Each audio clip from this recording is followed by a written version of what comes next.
Something happened recently that the people closest to Bill Gaither have been slow to discuss openly, and when a statement finally came through his medical circle, fans across the gospel community stopped what they were doing and paid close attention, not because the news confirmed what anyone feared, but because of what it quietly revealed about the months that came before it, months that Bill himself described in his own words as some of the most humbling of his life. Anyone who has spent real time following this ministry understands that Bill Gaither is not a man who draws attention to himself easily. He builds platforms for other voices. He lifts up singers who might otherwise go unheard. For the better part of 6 decades, this man has worked to make sure the spotlight landed somewhere other than on himself. So when his own health entered the conversation, when people who love him began asking questions he wasn't fully answering, it carried weight. It told the gospel community that something real was unfolding behind the scenes. We're going to walk through all of it today, and stay with us, because what comes into focus around the 10-minute mark is the part of this story that most coverage has quietly moved past. It has less to do with a diagnosis and everything to do with what Bill Gaither believes God has been doing in his life during this particular season. William James Gaither was born in 1936 in Alexandria, Indiana, and his entire life has been built around a single consistent purpose, pointing people toward Jesus through music. Alongside his wife Gloria, he wrote songs that became the foundation of American Christian worship, and what makes that legacy extraordinary is how deeply those songs burrowed into people's lives. He touched me, because he lives. The King is coming. For millions of people, those songs aren't simply hymns. They are the sound of the most personal moments of a spiritual life, a conversion experience, a graveside service, a hospital room at 2 in the morning, when faith felt out of reach, and the melody brought it back. Then, beginning in 1991, Bill did something nobody expected to succeed at that scale. He started inviting aging gospel legends into a studio in Alexandria, filming them with an approach that stripped away every layer of production gloss. No choreography, no elaborate staging, just singers who had given their careers to gospel music, gathered together, worshiping together, recalling together what the music had meant. The Gaither Homecoming video series became one of the most successful franchises in Christian music history. And more than that, it became a living archive of a generation. Vestal Goodman, Jake Hess, J.D. Sumner, Howard and Vestal, artists who might have faded quietly from public memory, were given a second chapter, a preserved legacy, a seat at the table Bill was building with his own hands. For the tens of millions who grew up watching those videos, Bill Gaither was never simply an entertainer. He was a steward of something larger than himself, the man who made sure the old songs weren't forgotten, who made sure the old voices were still being heard, who treated the gospel not as a genre, but as a living inheritance to be passed carefully from hand to hand. And when his health became a subject of real concern, the response from fans was immediate and deeply personal, because losing Bill Gaither, even the thought of it, feels to this community like losing something that cannot be replaced. Here is what the timeline actually looks like, and laying it out carefully matters. Bill Gaither turned 88 this year, and by any honest measure, he had maintained an extraordinary level of activity well into his later decades. He was still performing, still producing, still traveling with the Gaither Vocal Band to arenas across the country, and fans watching from the outside took that sustained presence as reassurance that everything was fine, that Bill would simply keep going the way he always had. But the people closest to this ministry began noticing, sometime in the past year, that Bill was stepping back in ways that felt deliberate rather than incidental, appearing less frequently on camera, spending shorter stretches on stage, and carrying in his interviews a reflective quality that felt different from his usual forward momentum. Less about what was coming, more about what had already been built. Gloria, in the careful way she has always chosen her words in public, acknowledged that Bill had been moving through a season of rest and medical attention. She didn't elaborate, and she didn't need to. Anyone who has followed this family long enough understands that when Gloria Gaither speaks carefully, the situation calls for it. And then a statement came, not a formal press release, not a polished announcement, but a communication through the network of people surrounding Bill's care. And when it reached the ears of the gospel community, it confirmed what many had quietly suspected, that Bill's health had required serious attention, that steps had been taken, and that the people who love him were being asked to hold this family in prayer in a sustained and intentional way. The statement didn't use the language of crisis, but it didn't use the language of easy reassurance either. What it communicated to anyone reading it closely was a simple, sober truth. that this is a serious season for a man who has spent 88 years building something for the glory of God, and that the community surrounding him was asking for the one thing this particular community has always known how to give. But before we get to exactly what that statement contained, there is something Bill himself said in the weeks before it became public, and this is the part of the story that changes how you read everything else. Stay with us. Bill Gaither has spoken about the relationship between suffering and faith across many years and many settings, and for him, it has never been an abstract theological conversation. He has written about it, sung about it, and built an entire catalog around the idea that the hardest moments of a life are often where the clearest evidence of God shows up. Because He Lives, the song that most people would call the defining achievement of his career, came out of one of the darkest stretches he and Gloria ever walked through. Gloria was pregnant with their third child during a period of deep personal uncertainty and cultural upheaval, and Bill has said more than once that the song wasn't written from a position of triumphant faith. It was written as an act of defiance against despair. The faith arrived in the act of writing it. That context matters now, because what Bill said in a smaller, more private gathering echoed that same theology with a plainness that stayed with everyone who heard it. He spoke about this health season not as something happening to him, but as something he was being led through. He used the word faithful to describe what he had experienced of God in the difficulty. And he said, with the directness that has always characterized him at his most honest, that there were days when his body reminded him very clearly that he was a man and not a machine, and that on those days he kept returning to the same truth that had carried him through every other hard chapter, the same conviction he had put into words decades before. Because he lives, he could face whatever came next. The people who heard those words didn't repeat them loudly, but they moved quietly through the community, the way things do when they carry genuine weight. And then the statement arrived. What Bill's medical circle communicated, and precision and responsibility matter here, was that he had been under sustained care for a condition requiring significant management over the past several months, that his age made certain aspects of that care more layered, that he was receiving attentive support from those around him, and that the broader gospel community was being specifically asked to hold him and Gloria and their family in prayer. The response from within the Gaither world landed exactly where you would expect from people who have spent their lives inside the gospel tradition. Guy Penrod, who sang alongside the Gaither Vocal Band for nearly 2 decades, and who speaks about Bill with the affection of a man describing a father figure, has been among those calling publicly for prayer. Guy's own willingness to be transparent about personal difficulty and seasons of health struggle gives his voice a particular texture when he addresses what it means to trust God when the body's limits become undeniable.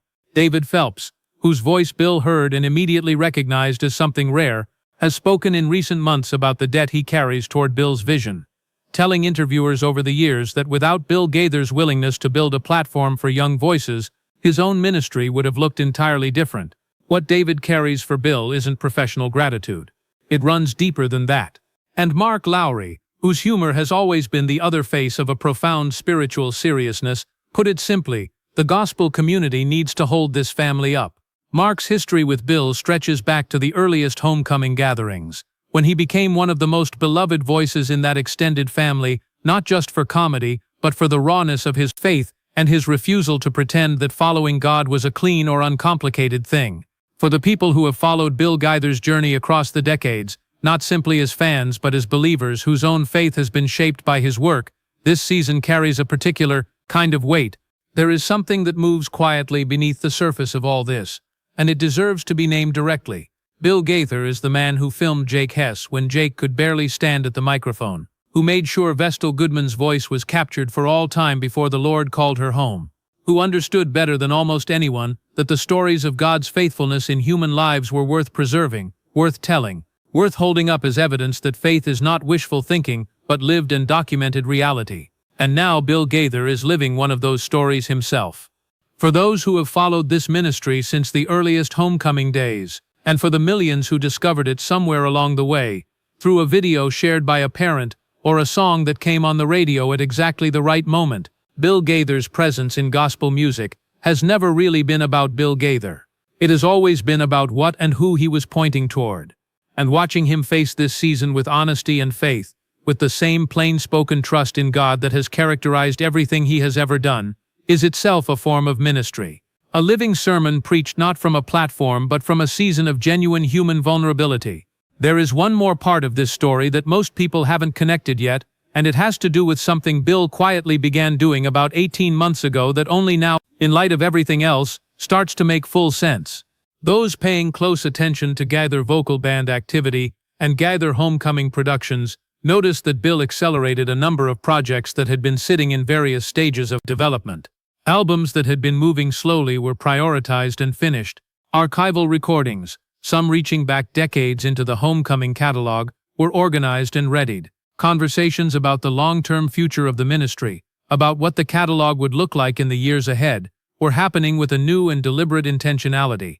At the time, people inside the gospel music world read it as the natural output of an extraordinarily prolific man. Looking back now, knowing what Bill was navigating personally during those same months, it reads differently. It reads like a man who understood, with the kind of clarity that sometimes arrives in difficult seasons, that there was still work to be done, and that the window for doing it deserved his full attention. Bill Gaither has always understood that the music outlasts the musician. He proved it when he sat down with Jake Hess and Eva Mae LaFavor and all the rest, capturing their voices for a world that would need them long after those voices fell quiet. And it is entirely consistent with everything we know about who Bill Gaither is, that he would respond to his own health challenges not by pulling back from the work, but by pressing into it, making sure the inheritance was intact, making sure the songs were positioned to reach the next generation, making sure that whatever God had given him to build would continue to stand without him needing to hold it up. Now here is where this story opens into something that goes beyond one man's health season, and it's worth sitting with for a moment. The Gaither Homecoming franchise, the videos, the concerts, the ongoing Gaither Vocal Band recordings, represent something genuinely rare in American Christian music. It is not simply a brand, it is not simply a catalog. What Bill built over more than 3 decades is a living theological document, a record of what it looks like when ordinary human beings, with all of their limitations and failures and late-night doubts, choose to anchor their lives to a conviction that God is faithful. Every artist who appeared in those homecoming gatherings brought their full biography into the room. The ones who had struggled with addiction, the ones whose marriages had broken, the ones whose voices had begun to fade, the ones who were facing death and chose to sing about resurrection anyway. Bill Gaither filmed all of it, preserved all of it, and in doing so, he gave the gospel community something it didn't fully know it needed. Proof that faith was not the property of the uncomplicated or the unbroken. That is the legacy sitting underneath this particular health season. And it matters because the community watching Bill navigate this chapter is the same community that watched all those other artists navigate their own hard chapters on those homecoming stages. They have been trained by decades of this content to see difficulty not as a contradiction of faith, but as the place where faith becomes most visible. And so when they look at what Bill is going through now, they are not looking at it with the eyes of people who expect faith to prevent suffering. They are looking with the eyes of people who have spent years watching what happens when suffering meets a faith that refuses to fold. That shift in perspective is not a small thing. It is the entire framework through which this community processes moments like this one. And it explains why the response from fans has not been panic or despair, but something quieter and more sustaining, prayer, yes, and concern, but underneath all of it, a steadiness that comes from having watched this theology play out in real time across many lives and many decades. Gloria Gaither, who has been her husband's creative partner and the voice of theological depth behind so many of the songs, carries her own significance in all of this. Gloria is not simply Bill's wife. She is a theologian, a poet, and a writer who brought intellectual rigor to a musical tradition that sometimes settles for sentiment.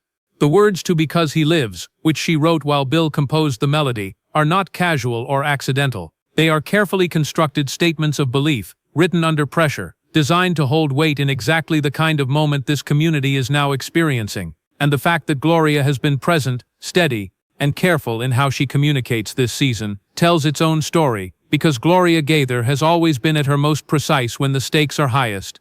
The Gaither Vocal Band itself, which has gone through many configurations over the years, and has included voices like Michael English, Russ Taff, Wes Hampton, and so many others who have come through that rotating but always cohesive group, carries forward the spirit of what Bill built, whether Bill is physically present on stage or not.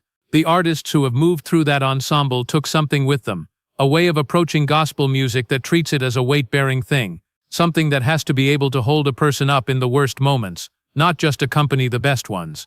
That standard didn't come from nowhere.